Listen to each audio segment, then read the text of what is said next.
उसकी first slide ये है। एक रात को मैंने और भी चीज़ शेयर की थी बेटा, अब दरमियान में हमारी मीटिंग एंड नहीं होगी क्योंकि वो जूम ने इस पेंडेमिक सिचुएशन की वजह से अनलिमिटेड टाइम के लिए मीटिंग स्केड्यूल करने का ऑप्शन दे दिया है, ठीक है ना। मैंने आप लोगों के साथ शेयर किया था कि अब दरमियान में मीटिंग कम अज़ कम हमारी ख़त्म नहीं होगी, पूरे 10 बजे क्लास ख़त्म हो। अच्छा बेटा, जो आज हम पढ़ने जा रहे हैं जो आर्टिकल, वो है इलेक्ट्रिक फील्ड। तो ये चीज़ आपने पीछे भी पढ़ी हुई है, जस्ट एक रिवीजन है और फिर थोड़ा सा एडवांस लेवल पे कैसे हम चीज़ों को देखते हैं। बेटा आपने अपनी प्रीवियस क्लासेस में ये चीज़ पढ़ी हुई है कि एक सोर्स चार्ज अगर यहाँ पे ओरिजिन पे रखा है, ठीक है, स्मॉल क्यू हम कहते हैं सोर्स चार्ज के लिए हम यूज करते हैं, और टेस्ट चार्ज आर डिस्टेंस पे है, ठीक है। R vector is the position vector of the test charge, this R unit vector represent the direction of this, ठीक है, दिस आर वेक्टर। और जहाँ पे टेस्ट चार्ज रखा हुआ है वो पॉइंट पी हमने कहा है, ठीक है। तो बेटा अगर इस सोर्स चार्ज की वजह से, इस स्टैटिक पॉइंट सोर्स चार्ज की वजह से पॉइंट पी पे हम इलेक्ट्रिक फील्ड देखना चाहें, तो बेटा कल हमने फोर्स की एक्सप्रेशन देखी थी कि अगर सोर्स चार्ज ओरिजिन पे है तो फोर्स की एक्सप्रेशन आपके पास ये है, कूलम फोर्स या इलेक्ट्रोस्टैटिक फोर्स जो भी कहें। अब बेटा आपने प्रीवियस अपनी क्लासेस में ये पढ़ा हुआ है कि electric field is defined as force per unit test charge, ठीक है। तो बेटा जाहिर बात है ये एक्सप्रेशन आपको पहले पता है, इसको टेस्ट चार्ज कैपिटल क्यू से डिवाइड करेंगे तो कैपिटल क्यू इस कैपिटल क्यू को कैंसिल कर देगा और आपके पास ये एक्सप्रेशन आ जाएगी। बात क्लियर है बेटा? जी सर। ठीक है, आपके पास ये एक्सप्रेशन आ जाएगी जो आपने पिछली क्लासेस में एक स्टैटिक सिंगल पॉइंट चार्ज की वजह से इलेक्ट्रिक फील्ड देखी होगी। लेकिन केस क्या है कि when the source charge small q is placed at the origin of your coordinate system, ठीक है। और यहाँ से आप देख लें कि रेडियल डायरेक्शन में पॉइंट कर रही है, ठीक है। It acts along the line joining the source charge and point P. तो हमने इसलिए कहा कि आप यहाँ से नोट कर सकते हैं कि इलेक्ट्रोस्टैटिक फोर्स या कूलम फोर्स की तरह इलेक्ट्रिक फील्ड दी गई है। ओके, अब हम बात करते हैं बेटा कि अगर सोर्स चार्ज और ये तो आपका प्रीवियस नॉलेज है। अच्छा, इसमें सारी चीज़ें वही हैं जो बेटा हम कल डिस्कस कर चुके हैं, मैं दोबारा डिस्कस करना नहीं चाह रहा था कि इलेक्ट्रिक फील्ड डायरेक्टली प्रोपोर्शनल है चार्ज के मैग्नीट्यूड। जितना सोर्स चार्ज का मैग्नीट्यूड ज़्यादा होगा उतनी इलेक्ट्रिक फील्ड स्ट्रॉन्ग होगी। बात समझ आ रही है? और 1/r² वेरी करती है, यानी जितना फील्ड पॉइंट पी चार्ज से दूर होगा उतनी इलेक्ट्रिक फील्ड वीक होगी। बात समझ आ रही है ना? जी सर।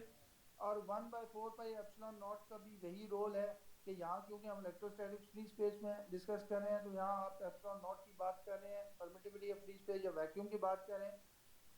और अगर कोई मीडियम रख दें तो जाहिर बात है कल जिस तरह हमने देखा था बिल्कुल सारी कैलकुलेशन उसी तरह है कि इलेक्ट्रिक फील्ड रिड्यूस होगी, यानी कि अगर डिस्टेंस सेम हो, चार्ज का मैग्नीट्यूड सेम हो, किसी डाइलेक्ट्रिक मटेरियल में रख देते हैं तो जितनी ज़्यादा कैपा वैल्यू होगी उस डाइलेक्ट्रिक मटेरियल की उतनी कम इलेक्ट्रिक फील्ड होगी पॉइंट पी के ऊपर। बात समझ आ रही है बेटा?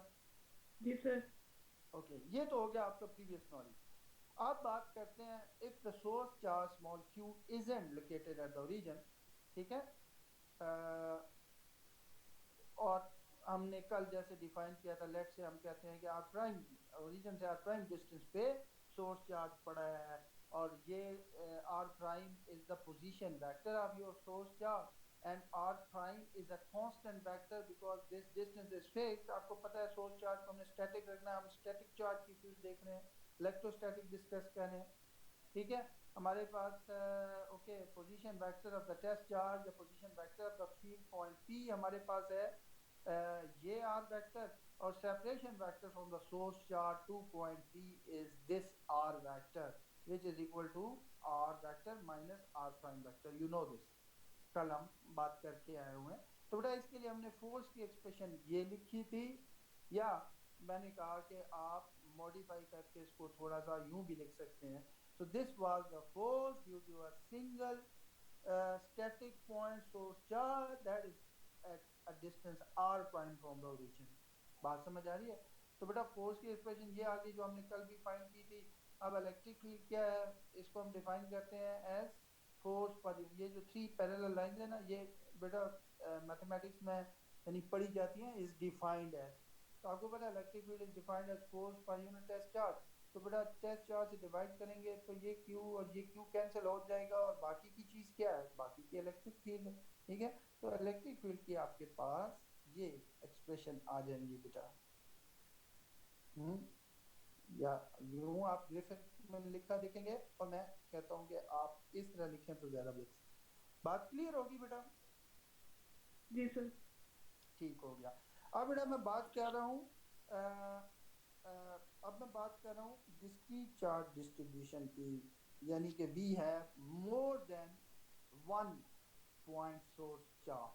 ठीक है, यानी अगर एक से ज़्यादा चार्जेस हैं, स्टैटिक हैं, पॉइंट चार्जेस हैं, तो उनकी वजह से किसी पॉइंट पे इलेक्ट्रिक फील्ड क्या होगी. बेटा वो लास्ट डायग्राम जो मैंने बनाई थी, मैं दोबारा नहीं बनाई, जो कल आपने लास्ट स्लाइड पे देखी भी थी. बात समझ आ रही है ना?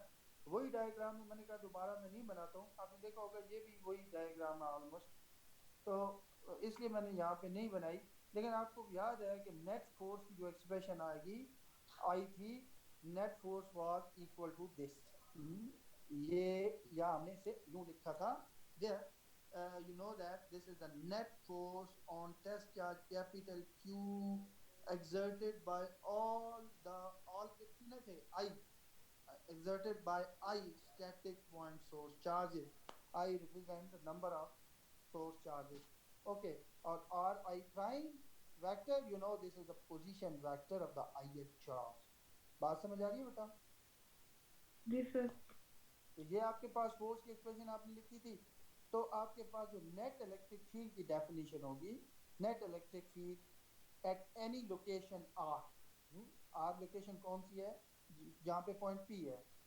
Net electric field at point P या at location R will be equal to the net force at that location divide by the test charge. तो बेटा जाहिर बात है ये टेस्ट चार्ज यहाँ से कैंसिल आउट हो जाएगा या ये इससे कैंसिल हो जाएगा, और आपके पास जो एक्सप्रेशन आएगी अब इलेक्ट्रिक फील्ड की, नेट इलेक्ट्रिक फील्ड की, वो ये होगी. This is the net electric field या टोटल इलेक्ट्रिक फील्ड. क्या मुराद है नेट या total electric field? Due to i static point source charges at point P या एट आर लोकेशन. बात क्लियर है बेटा? जी सर. ओके, नेक्स्ट जो स्लाइड है हमारे पास वो रात को मैंने शेयर की थी बेटा, वो ये है, वो ये है. और उस एक्सप्रेशन से, पिछली एक्सप्रेशन से हमने नेट फील्ड फाइंड किए. तो बेटा इससे ये एक बात ये भी पता चलता है कि हम तमाम इलेक्ट्रिक फील्ड्स को ऐड कर रहे हैं. यानी एक first static point source charge की वजह से इलेक्ट्रिक फील्ड पॉइंट पी पे, second static point source charge की वजह से पॉइंट पी पे इलेक्ट्रिक फील्ड अलग से कैलकुलेट की, थर्ड की वजह से अलग से कैलकुलेट की, और सबको ऐड कर दिया. यानी हम ये काम कर रहे हैं. ओके, आप देख रहे हैं कि यहाँ पे E net is equal to this बेटा, और आप देख रहे हैं कि अगर मैं इसको एक्सपेंड करता हूँ इस समेशन को, तो this will be E net will be E1 at R location plus E2 at R location plus E3 at R location and so on. ठीक है, तो इस एक्सप्रेशन से इसी तरह हमने किया जो पीछे एक्सप्रेशन हमने फाइंड की है. तो इसका मतलब बेटा क्या हुआ, इसका मतलब ये हुआ कि जो आपकी इलेक्ट्रिक फील्ड है that also obey superposition. Electric force भी सुपरपोजिशन प्रिंसिपल ओबे करती है और इलेक्ट्रिक फील्ड भी सुपरपोजिशन प्रिंसिपल ओबे करती है. बात क्लियर है बेटा? जी सर. ओके, अच्छा, इस बेटा सारी डिस्कशन से अभी तक हमने देखा है कि चाहे हमारी फोर्स है सिंगल पॉइंट की चार्ज की वजह से जो ओरिजिन पे है, सिंगल पॉइंट चार्ज की वजह से ओरिजिन पे नहीं है, इलेक्ट्रिक फील्ड है सिंगल पॉइंट चार्ज की वजह से जो ओरिजिन पे रखा है. अच्छा, अगर वो single point source charge origin पे नहीं है, फिर हमने इलेक्ट्रिक फील्ड की एक्सप्रेशन देखी, हमारे पास डिस्क्रीट चार्ज डिस्ट्रीब्यूशन है, उसकी वजह से इलेक्ट्रिक फील्ड की एक्सप्रेशन देखी, तो हम देख सकते हैं कि ये आर वेक्टर पे डिपेंड, यानी स्पेस वेरिएबल पे डिपेंड कर रही है। बात समझ आ रही है बेटा? जी सर।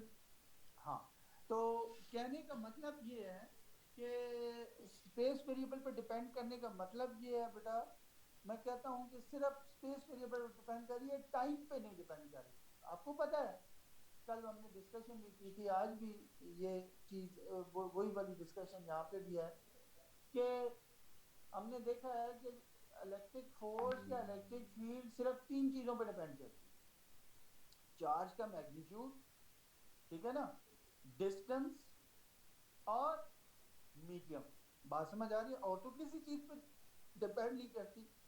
अगर मैं कहता हूँ कि टाइम पे डिपेंड नहीं करती, तो इसका मतलब ये है कि बेटा अगर मैं एक चार्ज के मैग्नीट्यूड को फिक्स रखता हूँ, यानी उसको चेंज नहीं करता, और जो फील्ड पॉइंट है उसका डिस्टेंस मैं चेंज नहीं करता, और मैं मीडियम भी चेंज नहीं करता, मैं लंबे अरसे के लिए लेट से एक ही मीडियम के अंदर उस चार्ज को डिस्टेंस फिक्स रख के मैं रख देता हूँ, ठीक है? तो बेटा टाइम तो आपको पता है गुजरता जाएगा, आप 10 साल बाद 20 साल बाद भी उस पॉइंट पे फोर्स या फील्ड देखेंगे तो वो वही होगी। बात समझ आ रही है? क्योंकि आपने ना चार्ज के मैग्नीट्यूड को चेंज किया, ना डिस्टेंस को चेंज किया, ना मीडियम को चेंज किया। बात समझ आ रही है? तो बेटा इसलिए हम कहते हैं कि फोर्स टाइम पे नहीं डिपेंड है। टाइम हालांकि गुजरा 10 साल 20 साल, फोर्स नहीं चेंज हुई या फील्ड नहीं चेंज हुई। बात समझ आ रही है? इसको हम कहते हैं, हाँ तब चेंज होगी अगर मैं या तो चार्ज के मैग्नीट्यूड को छेड़ूं या मैं फील्ड पॉइंट को आगे पीछे मूव कर रहा हूँ, ठीक है? यानी it depends only on space variable, not on not on time. So that's why बेटा हम ये बात कहते हैं, हमें ये पता चलता है कि actually stationary charges produce electric field that is constant in time. Constant in time, ये जरा डिफाइन लैंग्वेज में, हम फिजिक्स की लैंग्वेज में बात करते हैं तो हम कहते हैं constant in time. Simple words में आप क्या लें कि यूं समझ लें कि it does not depend on time. जो stationary charges electric field produce करते हैं, that does not depend on time. अच्छा, हमने क्यों जोर दिया इस बात पे कि स्टेशनरी चार्जेस जो इलेक्ट्रिक फील्ड स्टेशनरी, ठीक है? उसकी वजह यह है कि अगर चार्ज मूव करता होता तो बेटा फिर पॉइंट पी पे फील्ड चेंज होती रहती। मसलन अगर फ्लक्चुएट कर रहा है चार्ज, कभी कभी उस पॉइंट पी के करीब चला जाता है, कभी दूर चला जाता है, तो फिर बेटा जाहिर है उस पॉइंट पी पे फील्ड चेंज होगी। जाहिर है आपको पता जो है कि अगर पॉइंट पी चार्ज के करीब आ जाए तो मैग्नीट्यूड फील्ड का या फोर्स का ज्यादा होगा, दूर चला जाए तो कम होगा, सो बात क्लियर है ना? जी सर।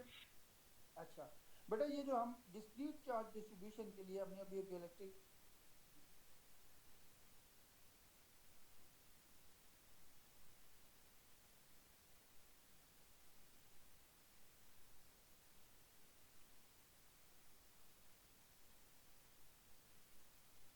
बेटा ये बात कर रहे थे, इस प्रॉब्लम की स्टेटमेंट हम डिस्कस कर रहे थे कि ये स्टेटमेंट है: find the electric field magnitude and direction at distance z above the midpoint between two equal charges q, a distance d apart. Check that your result is consistent with what you'd expect when z is very very larger than d. Okay बेटा, ये actual problem है। Simple सी बात है कि दो, वो कहता है ग्रिफिथ के दो चार्जेस हैं, दोनों पॉजिटिव चार्जेस हैं, पॉजिटिव पॉइंट चार्जेस हैं, और they are at a distance d upon, यानी कि इन दोनों चार्जेस के दरमियान जो डिस्टेंस है वो d है। तो कहता है कि मिड पॉइंट से, इन दोनों चार्जेस के मिड पॉइंट से z डिस्टेंस पे इलेक्ट्रिक फील्ड बताएं कि क्या होगी। From here to here distance है z, और जाहिर बात है बेटा यहाँ से यहाँ तक डिस्टेंस d/2 होगा, यहाँ से यहाँ तक डिस्टेंस भी d/2 होगा, क्योंकि टोटल डिस्टेंस इनके दरमियान d है और this is the mid point. बात समझ आ रही है? जी बात सर। क्लियर है बेटा? यस सर, क्लियर है। अच्छा ओके बेटा, सबसे पहले इसको हम सॉल्व करते हैं इस प्रॉब्लम को। सबसे पहले तो मैं ये करता हूँ कि मुझे कोऑर्डिनेट एक्सिस चूज करने पड़ेंगे, ठीक है।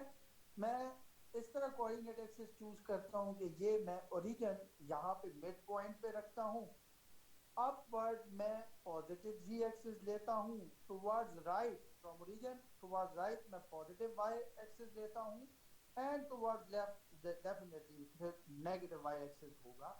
बात क्लियर है बेटा। इसको इस चार्ज को मैं कह लेता हूँ Q1, इसको कह लेता हूँ Q। अब देख लें कि दो एक से ज्यादा पॉइंट चार्जेस हैं तो ये डिस्क्रीट चार्ज डिस्ट्रीब्यूशन का प्रॉब्लम है, ठीक है।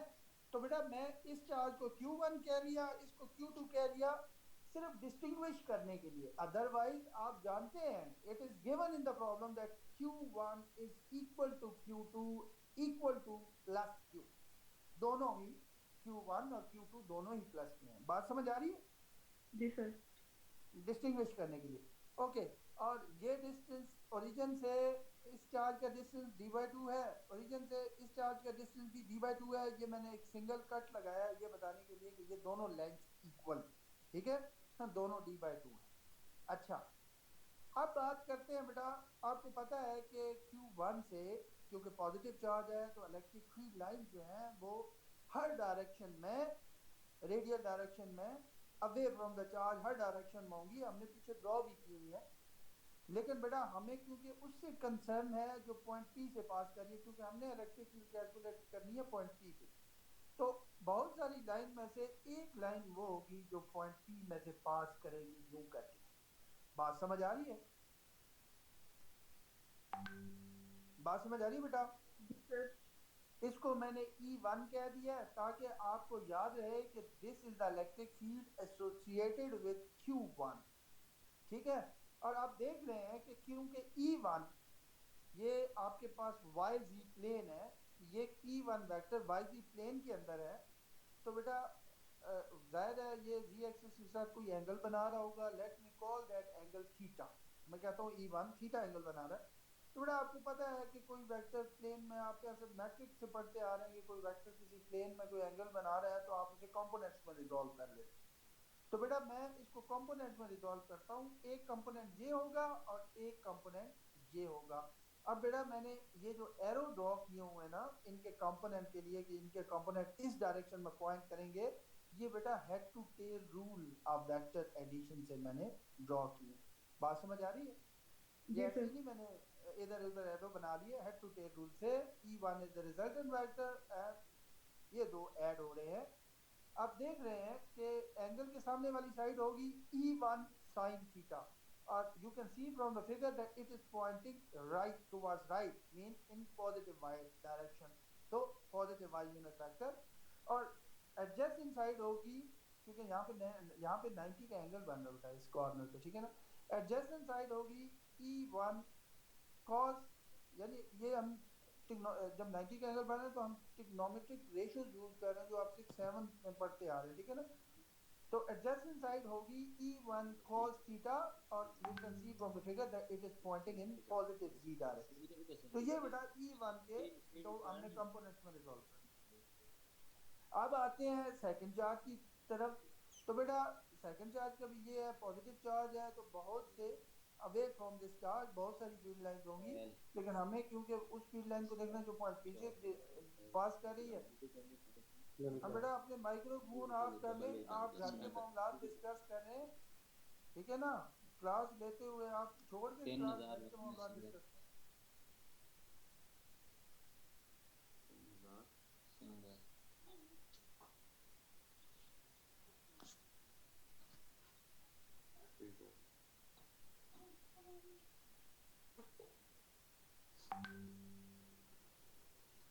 $5000 लाल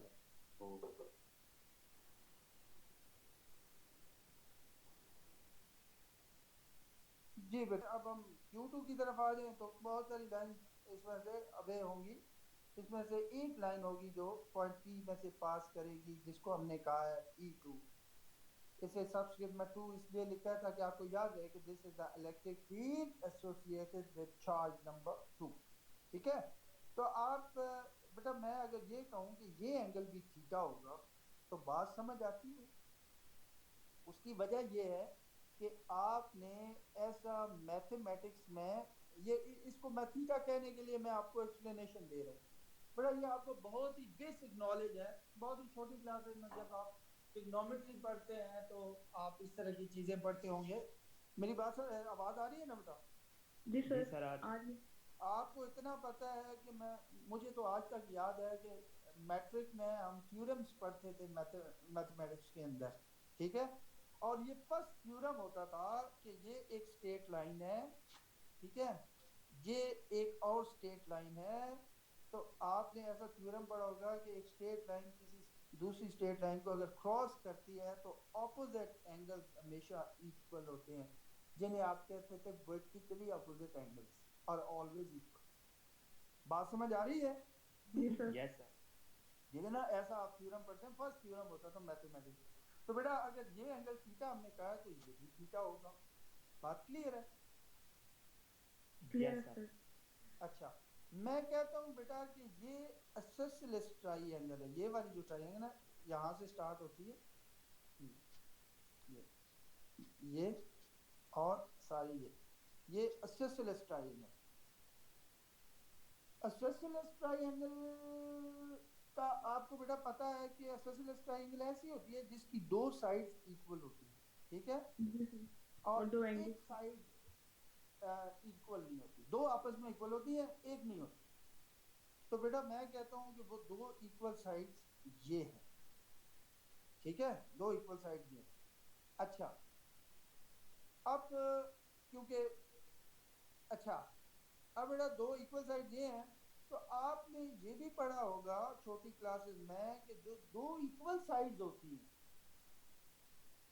हाँ, वो जहां पे एक दूसरे को मीट करती हैं उस पॉइंट से अनइक्वल साइड पे परपेंडिकुलर ड्रॉ करें तो वो बेसिकली अनइक्वल साइड का परपेंडिकुलर बाइसेक्टर होता है, ठीक है। परपेंडिकुलर बाइसेक्टर का मतलब है कि दो इक्वल पार्ट्स में डिवाइड कर देता है उस अनइक्वल साइड को। बात समझ आ रही है? जी सर ये कौन है बेटा, इसको रिमूव कर दें।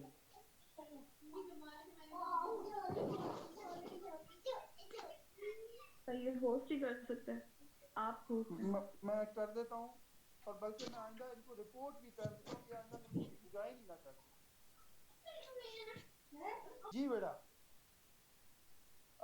क्या है कि हम बात कर रहे हैं कि ये जो दोनों जो इक्वल साइड्स हैं जहाँ पे ज्वाइन करते हैं उस पॉइंट से अगर अनइक्वल साइड पर परपेंडिकुलर बाइसेक्टर ड्रॉ करें, परपेंडिकुलर ड्रॉ करें तो वो बेसिकली उस अनइक्वल साइड का परपेंडिकुलर बाइसेक्टर होता है। परपेंडिकुलर बाइसेक्टर का मतलब दो इक्वल लेंथ में डिवाइड कर देगा। ना सिर्फ वो साइड का परपेंडिकुलर बाइसेक्टर होता है, वो एंगल का भी एंगल बाइसेक्टर भी होता है, यानी वो दो इक्वल एंगल में ये एंगल भी दोनों एंगल भी इक्वल होंगे। ये एसोसिएलिस ट्रायंगल का सिर्फ रूल है। तो ये एंगल भी इसका मतलब है थीटा होगा, और फिर ये स्ट्रेट लाइन ये वाली क्रॉस करिए स्ट्रेट लाइन को, इसका मतलब ये एंगल भी थीटा होगा। बात क्लियर है? जी सर क्लियर ठीक है। है। अच्छा, ये जो साइड मैंने कहा कि ये इक्वल है, और हमें एसोसिएलिस ट्रायंगल में हमें पता है दो साइड इक्वल होती हैं, तो ये साइड इक्वल है। तो बेटा इसकी लॉजिक भी आप देख रहे हैं फिगर से कि ये डिस्टेंस है z, दिस इज d/2, ये डिस्टेंस है z, ये कॉमन साइड है, दिस इज d/2, ठीक है ना। तो ये रूल है ट्रायंगल का कि अगर दो ट्रायंगल की दो साइड्स की लेंथ सेम हो, ठीक है, ये तो इसलिए सेम है कि दोनों में कॉमन, ये हमें पता है कि d/2 सेम है, ठीक है, कि दो अगर किसी ट्रायंगल की दो साइड इक्वल हो तो बेटा तीसरी भी इक्वल होती है। बात समझ आ रही है? आप इसके अलावा मैथमेटिकली भी देख सकते हैं कि this is z, this is d/2, तो यहाँ पे 90 का एंगल बन रहा है, तो पाइथागोरस थ्योरम अप्लाई करते हैं। आपको पता है ना, राइट एंगल ट्रायंगल पे आप पाइथागोरस थ्योरम अप्लाई कर सकते हैं। पाइथागोरस थ्योरम अप्लाई करें तो ये r2 डिस्टेंस है, यानी q2 का डिस्टेंस पॉइंट P से, इसको मैंने r2 कहा है। तो बेटा पाइथागोरस थ्योरम से आप लिख सकते हैं z square root of z² plus d²/4, ठीक है। इसी तरीके से ये भी z है, ये साइड d/2 है, तो r1 मैंने इसलिए कहा कि q1 का डिस्टेंस फ्रॉम पॉइंट P, तो बेटा r1 भी यही होगा square root of z² plus d²/4। इस पे भी पाइथागोरस थ्योरम यूज कर सकते हैं। यहाँ 90 का एंगल बन रहा है। बात क्लियर है ना? मैथमेटिकली भी आप देख सकते हैं, जो मैं बात कर रहा हूँ उसकी साइड देख सकते हैं। ओके, ये हो गया एंगल थीटा। तो बेटा अब जाहिर है एंगल के सामने वाली साइड होगी E2 साइन थीटा, और आप देख सकते हैं कि ये किस डायरेक्शन में पॉइंट कर रहा है, नेगेटिव वाई डायरेक्शन में, ठीक है। और ये जो कंपोनेंट है ये सेम है, E2 एडजेसेंट साइड होगी E2 cos थीटा, और it is pointing in the positive z direction. बात क्लियर है बेटा? जी सर। यानी अब हम E1 वेक्टर को कंपोनेंट फॉर्म में लिख सकते हैं कि E1 vector is equal to E1 sin theta y unit vector plus E1 cos theta z unit vector. और इसी तरह E2 वेक्टर को लिख सकते हैं E2 cos theta z unit vector minus E2 sin theta y unit vector. बात समझ आ रही है बेटा? Yes sir. जी ठीक है। सर। और एक और चीज आप नोट करें कि R1 is equal to R2, ठीक है। और एक और चीज नोट करें कि मीडियम यहाँ पे फ्री स्पेस ही है, Q1 और Q2 दोनों सेम है, आपको पता है Q के इक्वल है, गिवन है।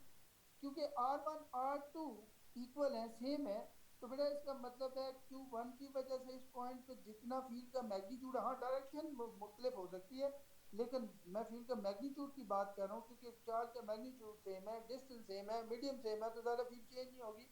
तो Q1 की वजह से जितना फील्ड का मैग्नीट्यूड पॉइंट P पे होगा, Q2 की वजह से उतने ही फील्ड का मैग्नीट्यूड, इलेक्ट्रिक फील्ड का मैग्नीट्यूड पॉइंट P पे होगा।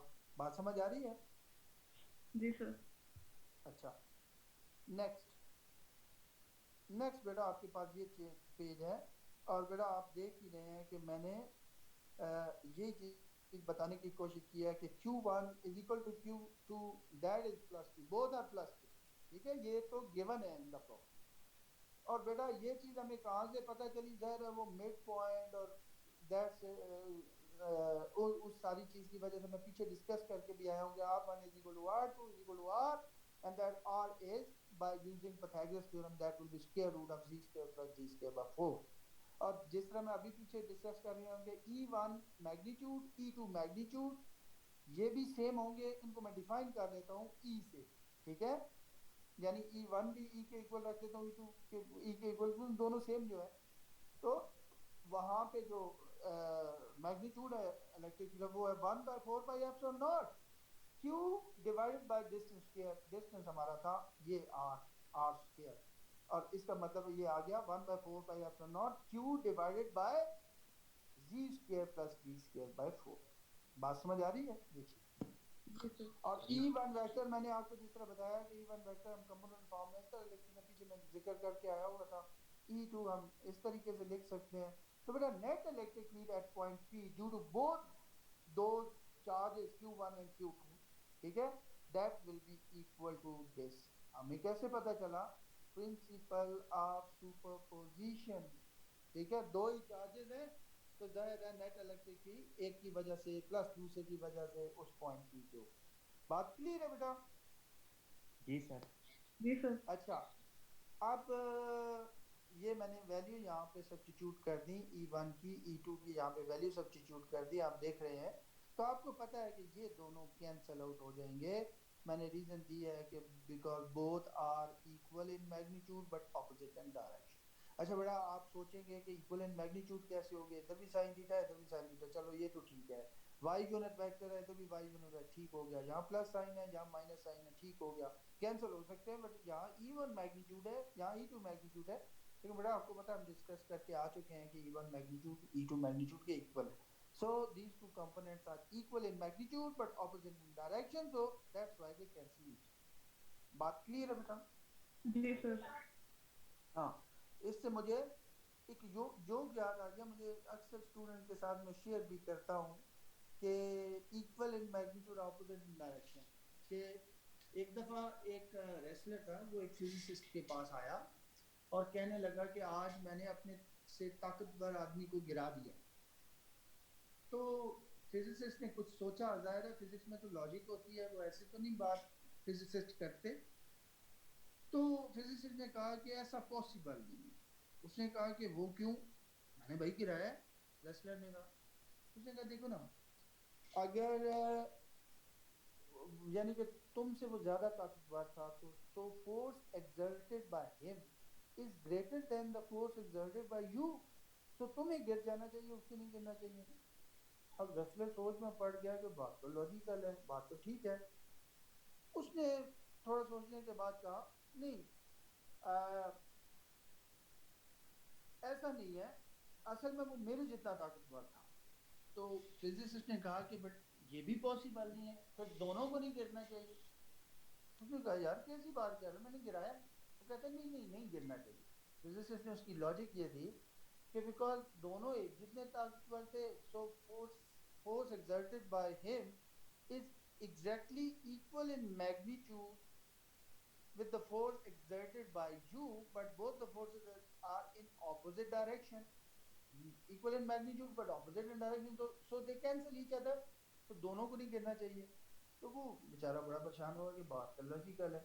उसने कहा नहीं, असल में वो मुझसे थोड़ा सा कम ताकतवर है। तो फिजिसिस्ट ने कहा ये कौन सी मुश्किल बात है, मुझसे भी कम ताकतवर ले और मैं भी उसे गिरा दूंगा। सो यहाँ पे because both both are equal in magnitude and opposite in direction, so that's why they cancel each other.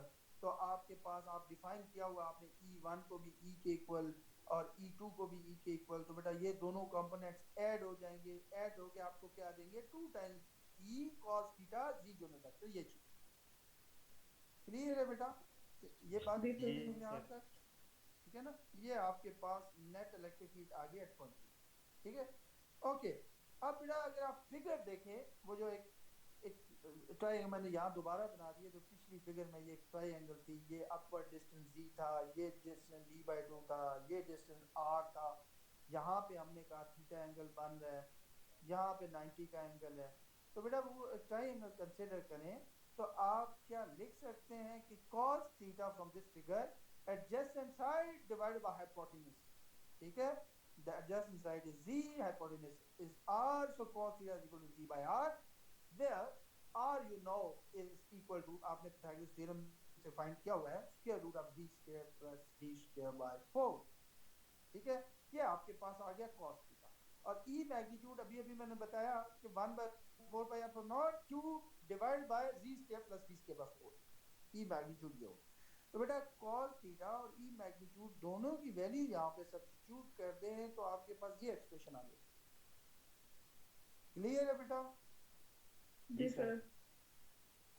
आपके पास ये एक्सप्रेशन आ जाएगी और आप देखें 1/4 pi epsilon not, okay, 2 times q into z unit vector, 2 times q into z unit vector.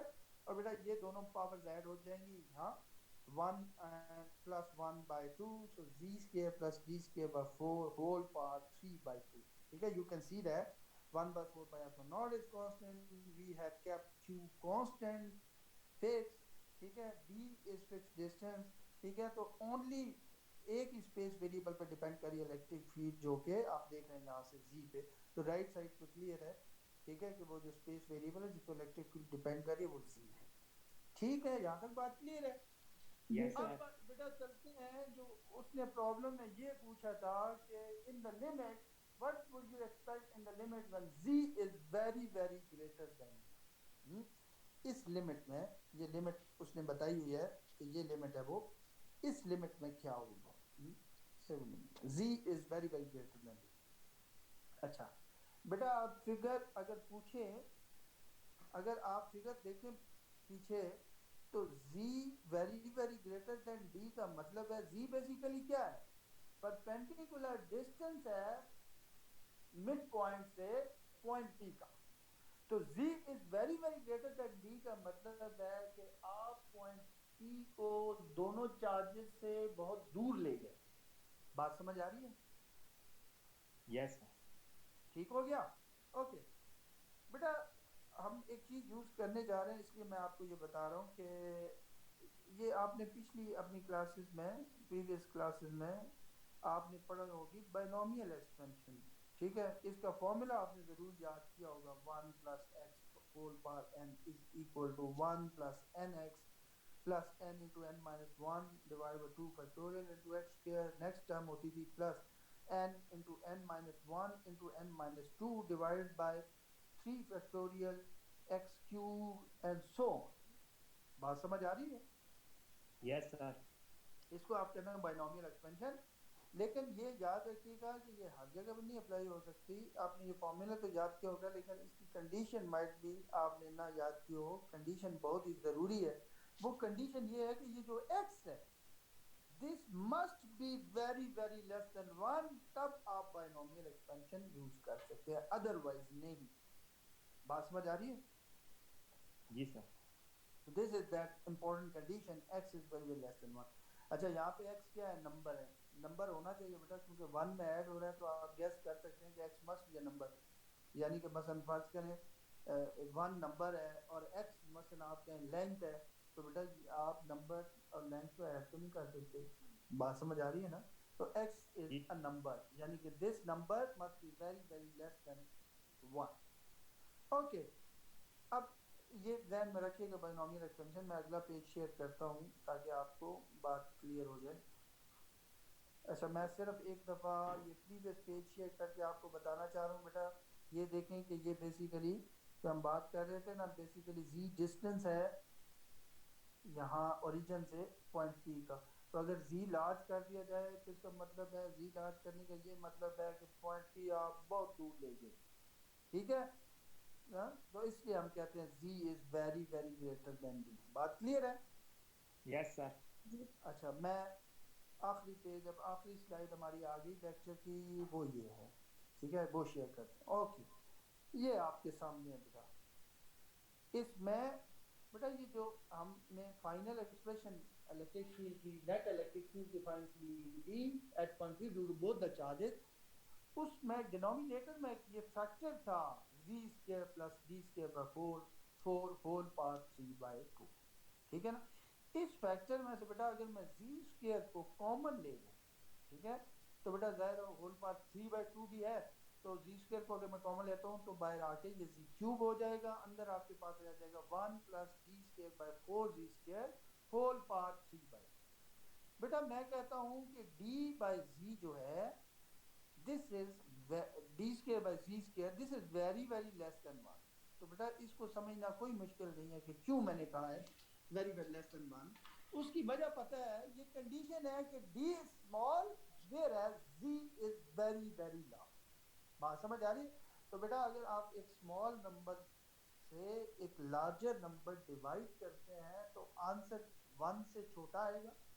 मसलन for example मैं एक मिसाल देता हूँ, 1/4। ठीक है, या चले पहले कहते हैं 1/2। 1/2 का मतलब है आपका आंसर है 0.1, लेस देन 1 है। हाँ, लेकिन 1/4 करूं तो it will be 0.25, not 0.50, it is 0.2, और छोटा हो गया 1 से। बात समझ आ रही है? जी सर। 1/10 करेंगे तो 0.10, और छोटा हो गया। तो अगर आप एक स्मॉलर नंबर से लार्जर हो, सिंपल अरिथमेटिक्स है, आपकी क्लास 2-3 का नॉलेज है, तो आपका आंसर लेस देन 1 आएगा। और अगर उसका स्क्वायर ले लें तो इवन लेस देन 1। बात समझ आ रही है? अगर हाफ यस सर। पावर लेते हैं, क्यूब लेते हैं, तो और छोटा हो जाएगा। 4 पावर लेते हैं, वो मजीद छोटा हो जाएगा 1 से। बात क्लियर है ना?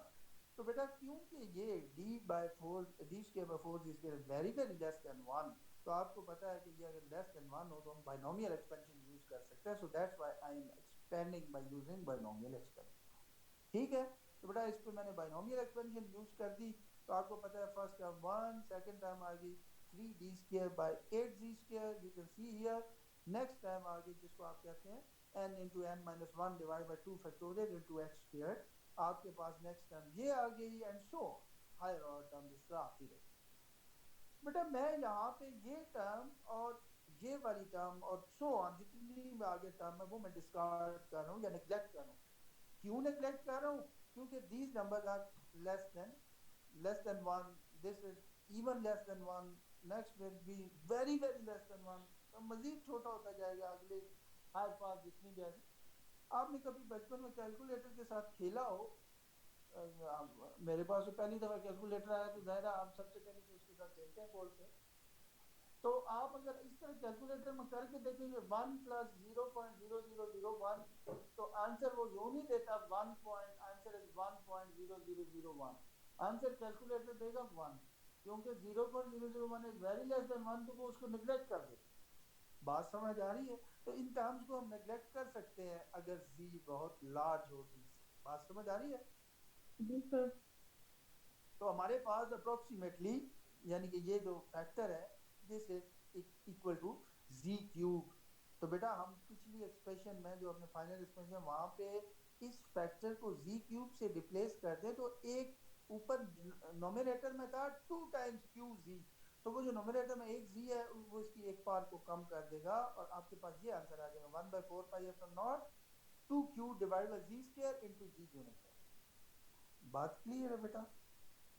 जी सर। जी सर। समझ आ गई ना? तो ये आपके पास इलेक्ट्रिक फील्ड की एक्सप्रेशन आ जाएगी। तो बेटा अगर एक बात सोचें कि अगर ये मेरे पास कोऑर्डिनेट एक्सिस है, यहाँ ओरिजिन है, ये अपवर्ड z एक्सिस है और यहाँ चार्ज 2q पड़ा है और z disc point p axis के ऊपर है, तो अगर मैं इसके लिए कूलम लॉ की मदद से इलेक्ट्रिक फील्ड लिखना चाहूँ, CR बेटा अटेंडेंस ले लें मैं ताकि ओके आगे सर। बात करूँ।